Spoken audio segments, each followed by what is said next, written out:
दिल्ली अव्वल आई है, वो भी भारत के शहरों में नहीं बल्कि पूरे विश्व की शहरों की रेस में। है ना खुशी की बात। वैसे आप ये सोच रहे होंगे ये कैसी रेस थी और कैसे दिल्ली अव्वल आ गई। तो जनाब बता दें कि ये रेस थी प्रदूषण फैलाने की और उसको जीत लिया है दिल्ली ने। वैसे मैं कर तो मजाक रहा हूं, पर है ये सीरियस बात। आप सीरियस होंगे कि नहीं मुझे नहीं पता, पर मैं फिलहाल सीरियस हो जाता हूं क्योंकि मैं दिल्ली के पास नोएडा में रहता हूं। दिवाली के बाद देश की राजधानी एक बार फिर धुएं और धूल की चादर में लिपटी नजर आ रही है।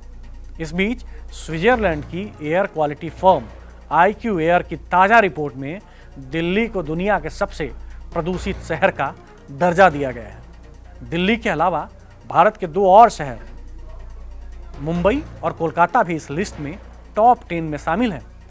इस रिपोर्ट के अनुसार दिल्ली पहले स्थान पर है, लाहौर पाकिस्तान का शहर दूसरे स्थान पर है, तीसरे पर है कुवैत, उसके बाद कराची, फिर से नंबर आता है भारत के मुंबई का, उसके बाद ताशकंद उज्बेकिस्तान, फिर से नंबर आता है भारत के मुंबई का, उसके बाद ताशकंद उज्बेकिस्तान, कतर का दोहा, भारत का कोलकाता, ऑस्ट्रेलिया का कैनबरा, इंडोनेशिया का जकार्ता इसमें शामिल है।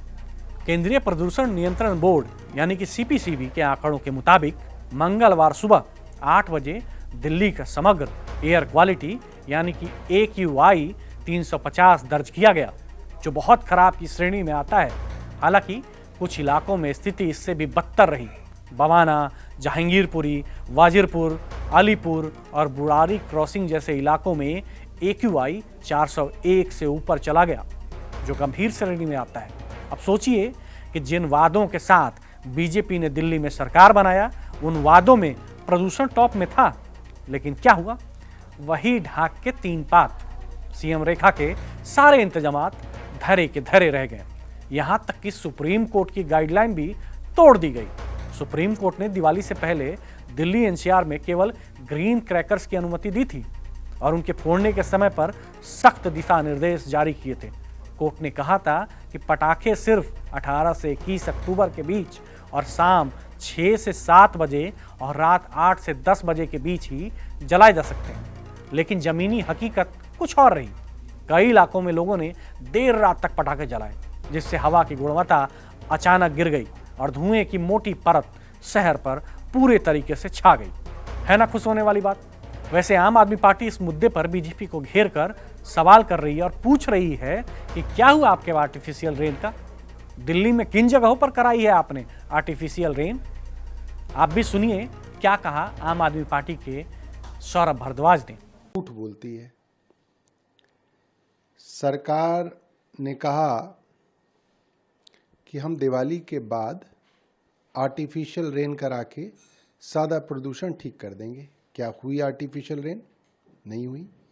मेरा सवाल यह है, अगर आप आर्टिफिशियल रेन करा सकते थे और आपने वादा किया था तो आपने क्यों नहीं कराई? क्या आप चाहते हैं कि लोग बीमार हों, प्राइवेट अस्पतालों में जाएं? मैंने पहले भी कहा, सरकार की प्राइवेट अस्पतालों के साथ साठगांठ है। मुख्यमंत्री लगातार प्राइवेट अस्पतालों के इनॉग्रेशन करती हैं। इस सरकार के बनने के बाद लगातार सरकारी अस्पतालों के अंदर दवाइयाँ तय तरीके से ख़त्म की जा रही हैं, टेस्ट बंद कर दिए गए हैं, सुविधाएं कम कर दी गई हैं, ताकि प्राइवेट हेल्थ फैसिलिटीज़, प्राइवेट अस्पताल, private clinic, private nursing home को जो है खूब जो है वो धन कमाएं। तो ये तो सरकार का साफ साफ दिख रहा है। अब दूसरी बात, पटाखों की भी एक बड़ी लॉबी है, करोड़ों रुपए का उनको फ़ायदा हुआ है। उस फायदे को उन्होंने किस किस के अंदर बांटा है? कैसे ऐसा हुआ कि ग्रीन क्रैकर्स के अलावा भी क्रैकर्स बिके? इसका मतलब वो लॉबी जिसने अरबों रुपए के पटाखे बनाए थे, उसका सरकार पर दबाव था कि ये बिकवाइए, क्योंकि पुलिस की मौजूदगी में अगर इस तरह से हो रहा है तो ये तो साठगांठ की तरफ इशारा करता है। वैसे बीजेपी को ये सोचना चाहिए कि कैसे इस मसले को दूर किया जाए, कैसे प्रदूषण खत्म किया जाए, पर नहीं, बीजेपी अपने आप को डिफेंड करने में लगी हुई है।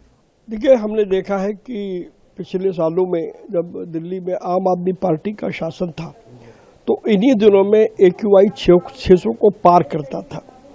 आज AQI लगभग 350 के आसपास है। 10 साल की जो बदइंतजामी या आम आदमी पार्टी की सरकार ने जो काम नहीं किया, हमारी दिल्ली की सरकार ने मुख्यमंत्री रेखा गुप्ता जी के नेतृत्व में कार्यभार संभालने के बाद तुरंत इस दिशा में कदम उठाया, जिसका कारण है कि पटाखे चलने के बाद भी आज AQI का लेवल पिछले वर्षों के मुकाबले कम है, क्योंकि 10 साल इस पर कोई ध्यान नहीं दिया गया। इसलिए 7-8 महीने में ये परिस्थिति हल नहीं होगी। हमारी सरकार पूरी तरीके से एक एक एजेंसी के साथ समन्वय बना करके काम कर रही है और अगले वर्ष इन्हीं दिनों में दिल्ली को स्वच्छ वातावरण मिलेगा, ये हमारी गारंटी है। वहीं मनोज तिवारी तो पुरानी सरकार का कार्यकाल गिनाने में लगे हुए हैं। एक तो